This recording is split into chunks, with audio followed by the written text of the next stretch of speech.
Let me tell you something. There's nothing quite like watching an entitled HOA president try to strong-arm her way into my first-class seat, waving her business card like it's a golden ticket, and then seeing the look on her face when the whole plan unravels. Yeah, I'm talking about seat 12A on flight 274 Friday afternoon. Regional airport, just your typical end-of-the-week chaos, except this time, the circus pitched its tent right at my gate. If you've ever wondered what happens when peak suburban power meets federal aviation law, you're about to find out. Buckle up. So there I am, just trying to deadhead home after a brutal week of red-eyes deadheading. If you're not in the airline world, just means I'm crew, but I'm flying as a passenger headed home to see my wife Angela. I'd managed to snag 12A, nothing fancy, just a little extra leg room courtesy of my employee benefits, and I'm thinking maybe, just maybe, I'll get 5 minutes of peace before boarding. Nope, that's when she shows up. Early 40s, perfect hair, expensive blazer, walking like she owns not just the airport but probably half the county. You know, the type has the mayor on speed dial, probably refers to HOA meetings as civic duty.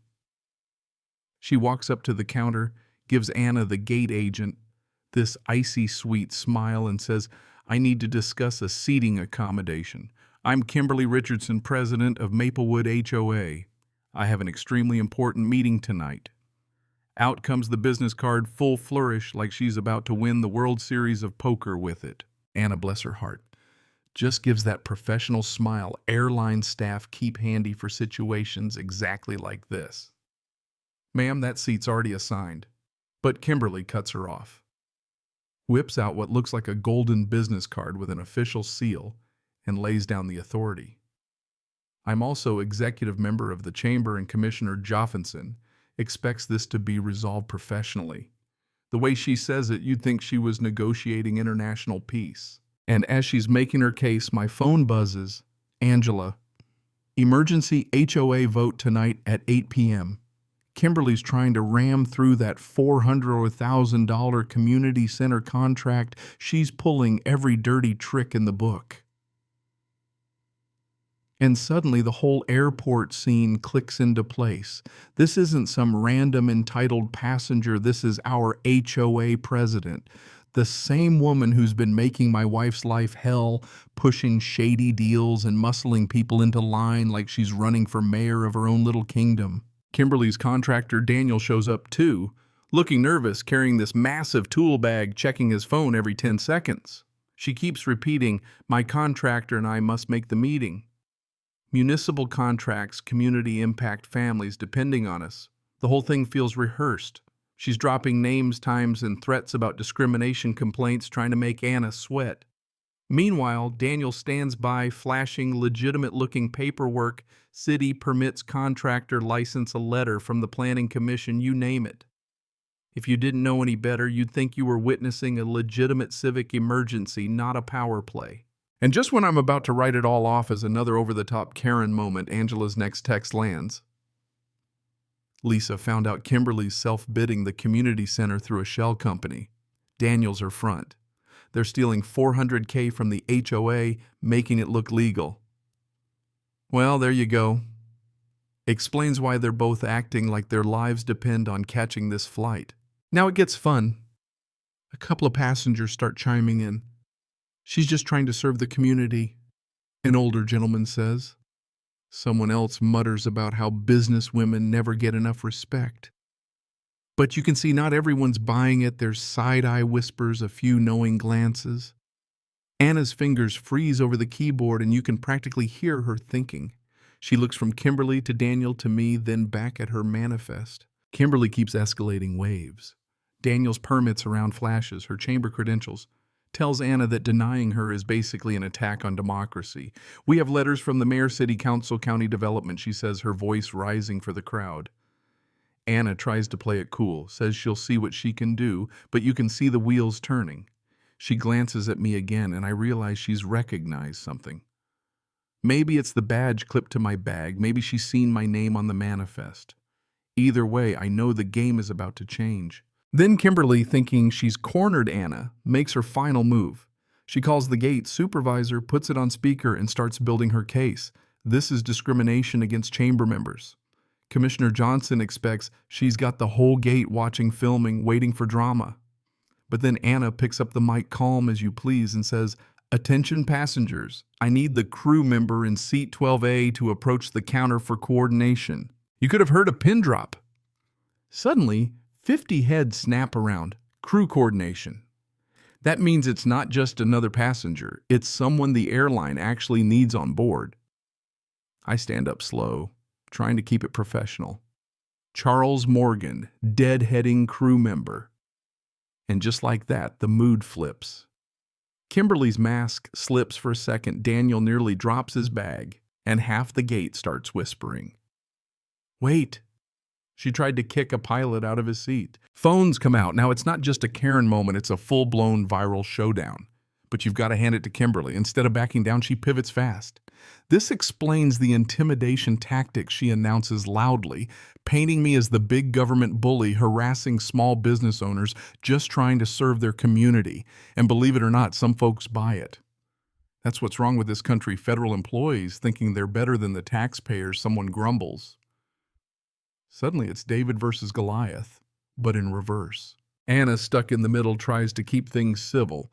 "Sir, I need to follow proper crew procedures, but I'll also address the accommodation request." Meanwhile, Kimberly is waving paperwork, Daniel is backing her up, and everyone's recording, half rooting for the underdog business owner, half rooting for me. You can almost see the social media hashtags writing themselves. But Anna's sharp. She notices the timing of everything, Kimberly's escalation, Daniel's paperwork, the way their story lines up a little too perfectly.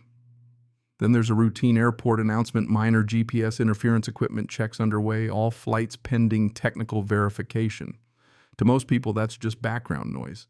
But my pilot radar is buzzing, GPS glitches and desperate business travelers needing delays feels off. Then it happens.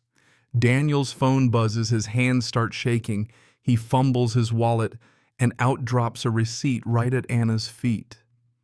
GPS signal blocker, 8999, effective range 1,000 feet. Anna reads it, face draining.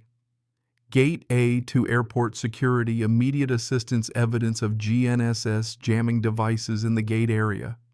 Now things are moving. Federal agents, air marshals, the whole 9 yards. Turns out, Daniel's been carrying a consumer-grade jamming device likely to delay flights long enough for their vote. They were willing to risk federal charges, hell, even endanger 100 people just to push through a shady HOA contract. When the RF sweep nails the jamming source seat, 12A, the very seat Kimberly tried to steal, the whole game's up. Daniel goes pale. Kimberly tries to distance herself, but it's too late. The air marshal steps in. Federal agents start the process. Daniel panics, grabs a fire extinguisher, starts threatening people. It's chaos. I'm using my aviation crowd control training, moving families away, talking calm, keeping everyone out of the fog. Daniel's swinging, shouting about how he built his business, how Kimberly roped him in, and now it's all gone. The feds close in. I block his swing with my roller bag down. He goes cuffed on the carpet, career in shambles.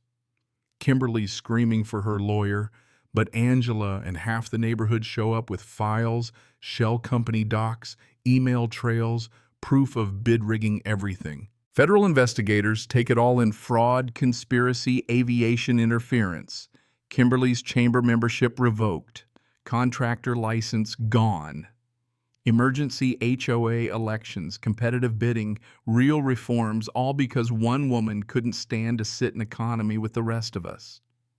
The news crews come in. Channel 7 does a segment. The prosecutor lays out the charges: fraud, conspiracy, endangering aviation safety. 18 months in county lifetime airline ban, business career finished. But here's the best part. Our community finally got real democracy back. Transparent contracts, public bidding, real jobs for real families. Anna, the gate agent, even came to the groundbreaking for the new community center built. Right, no shell companies, no backroom deals. Funny, isn't it? All that drama because someone thought her name tag and business card were a passport to power. But in the end, it was transparency, paperwork, and a community that refused to look the other way that took her down. Makes you wonder how many neighborhoods, how many small towns have stories like this hiding behind the next HOA vote. So tell me, do you think justice was served? Or did the punishment not fit the crime? Ever seen someone in power go down in flames, all because they couldn't follow the rules the rest of us live by? Drop your thoughts below. And hey, next time someone flashes a business card, remember sometimes the simplest truth is enough to take down the most elaborate scheme.